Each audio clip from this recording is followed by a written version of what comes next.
Et voici ce monsieur Alain Floquet qui est 8e dan. Une grosse pointure du monde des arts martiaux, un homme discret qui là depuis des années a cultivé l'excellence. Un vrai maître, hein, n'hésitons pas. Qui a d'ailleurs été l'élève des plus grands maîtres au Japon. Alors l'aikibudo, eh bien, c'est une variation hein, sur la notion d'aïkido. Aikido, c'est l'union, l'harmonisation des énergies, la voie de l'harmonisation des énergies, et on ajoute bu dans la terminologie, et bu c'est la pratique martiale. Donc on comprend ce que ça veut dire. On met un petit peu plus de corps guerrier dans la pratique de l'aïkido. Tradition ancienne, l'aïkido, que Maître Floquet est allé chercher dans les racines du Daitoryu, c'est-à-dire une école traditionnelle. Il vient de changer d'arme, Alain Floquet. Oui, alors là on est sur la démonstration de sabre, de Kenjutsu, avec des armes réelles.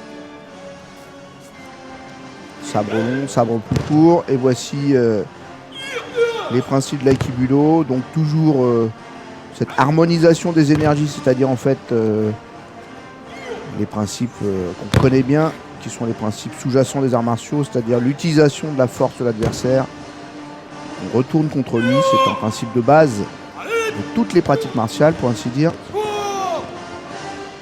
Et on voit bien qu'on est sur une logique moins élégante, moins éthérée, mais peut-être plus à la recherche d'efficacité avec tous ces sous-témis, c'est-à-dire ces sacrifices de l'équilibre pour entraîner l'adversaire au sol. Combat au bâton, au sabre. Oui, c'est sabre contre Naginata.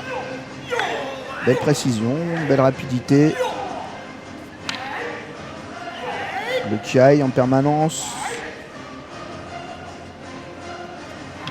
On exprime l'énergie du corps par le son.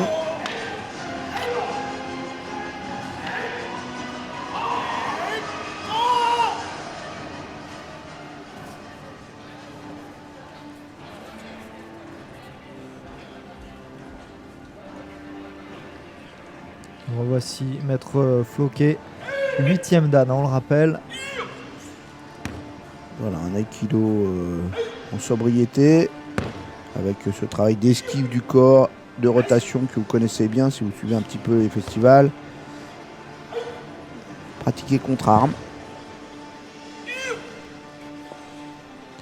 On cherche l'angle mort de l'attaque de l'adversaire. On roule, on tourne sur lui.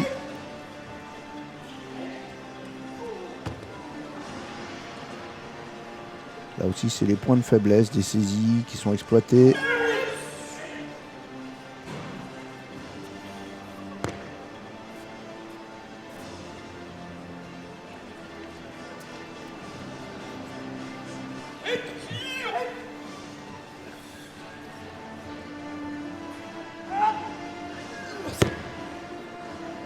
Bon, ce sont des exercices, évidemment, il ne s'agit pas de faire une démonstration de magie, c'est pas du tout l'esprit de l'aïkido et encore moins celui de l'aikibudo de Maître Floquet, mais de démontrer qu'effectivement, à toute saisie, il y a des directions, il y a des angles morts, il y a des faiblesses qui peuvent être exploitées, y compris contre 4 agresseurs, disons, 4 adversaires qui vous saisissent.